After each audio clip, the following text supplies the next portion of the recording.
I was lying in a hospital bed with tubes in my arm when my wife sent me a text that would destroy everything I thought I knew about her. 6 words. I sold Rocky, he was annoying, my dog. The one who slept next to my side of the bed every night for 4 years. Gone. Sold.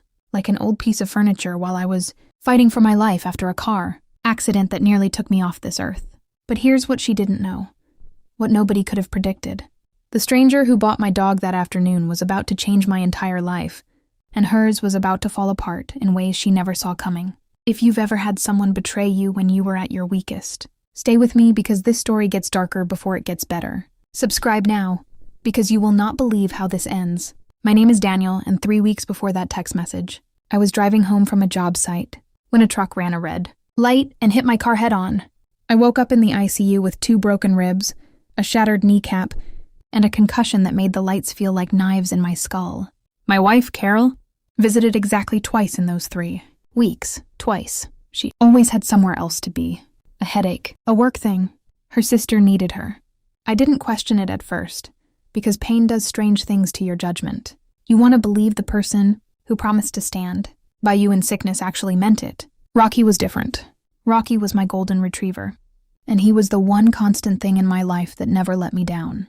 I'd rescued him from a shelter the same month my father passed away, and that dog got me through a grief I couldn't put into words. He slept at the foot of my bed every single night. When Carol and I fought, which had become more and more often, Rocky was the one who'd nudge his head into my lap until I calmed down. So when I got that text from her, sitting alone in a hospital room with nobody else to talk to, something in my chest cracked open. I called her immediately, my hands shaking so bad I could barely hold the phone. She answered like she was annoyed I even asked.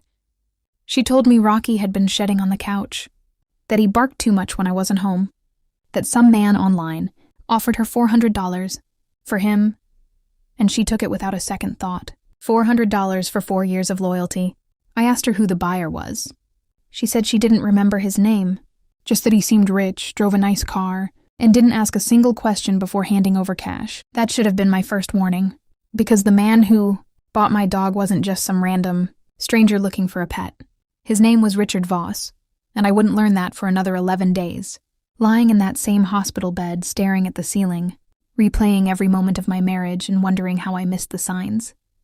See, what Carol didn't know, what she never bothered to find out, was that Rocky wasn't an ordinary rescue dog.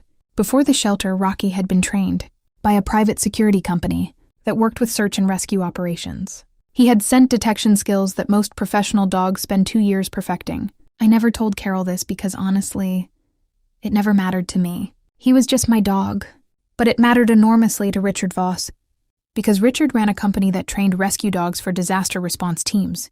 And the moment he saw Rocky's gait, his focus, the way he responded to commands, he knew exactly what he was looking at.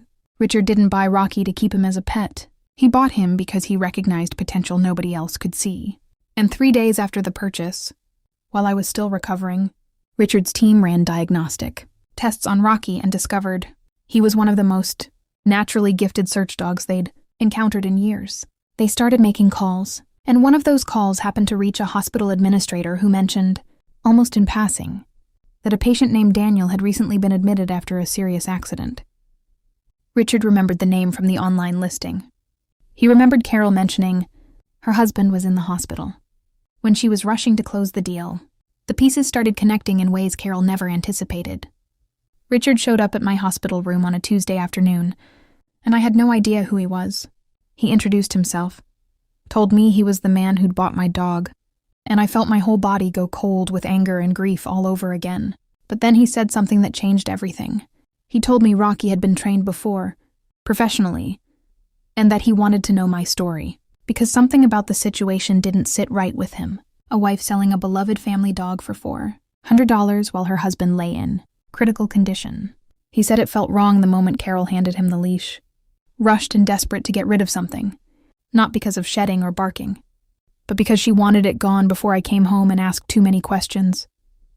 That's when I started putting it together myself. Carol hadn't just sold my dog out of convenience. She'd been planning something bigger, and Rocky, somehow, had become an obstacle to whatever she was hiding. Richard offered to bring Rocky to visit me in the hospital, and the moment that dog walked through the door and put his paws up on my bed, I broke down completely. But it was what Richard told me next that truly shattered the last piece of trust I had left in my marriage. He said that when he'd gone to pick up Rocky, Carol wasn't alone in the house. There was another man there, comfortable, familiar, already moving boxes labeled with my belongings into his car. Richard assumed it was a family member helping her out during a stressful time. It wasn't. It was someone Carol had been seeing for the past 8 months. Someone she planned to move in with the moment I was discharged. Someone she'd been preparing an entire new life around while I was fighting to survive in an ICU bed 40 minutes away. I want you to imagine that feeling. Broken bones, a body that barely worked, and discovering that the person who vowed to love you forever was already building a replacement. Life behind your back. Rocky wasn't collateral damage in a spring cleaning decision. He was collateral damage in an affair. Sold off because he might bark, might react, might somehow give away the presence of a stranger's scent in a house he knew wasn't supposed to smell like anyone but me. When I was finally discharged 2 weeks later, I didn't go home. I went straight to a lawyer's office with Richard's testimony as evidence, along with security footage. Richard's assistant had pulled from a doorbell camera, showing the other man's car parked outside my house on multiple occasions during the exact weeks I was hospitalized. Carol had no idea any of this existed until the papers were served. The divorce took 4 months, and because of the timeline, the infidelity, and the documented neglect during a medical emergency, I walked away with far more than she expected. The house, the savings, and full ownership of Rocky, who Richard generously returned to me without asking for a cent back, saying that some things in life aren't meant to be transactions. But that wasn't even the biggest twist. Richard offered me a job, not out of pity, but because during our conversations he learned I had a background in operations logistics, exactly what his rescue dog training company needed. 18 months later, I'm not just employed there, I'm a partner. Rocky comes to work with me every single day, and he's since helped train 6 other dogs who now work in real disaster response missions across 3 states. Carol, the last I heard, is still with the man she nearly destroyed our marriage for, and it didn't work out the way she planned either. But that's a story for another time. If this story hit you the way it hit me writing it down, hit that subscribe button because next week, I'm telling you about the letter I found in Rocky's old crate.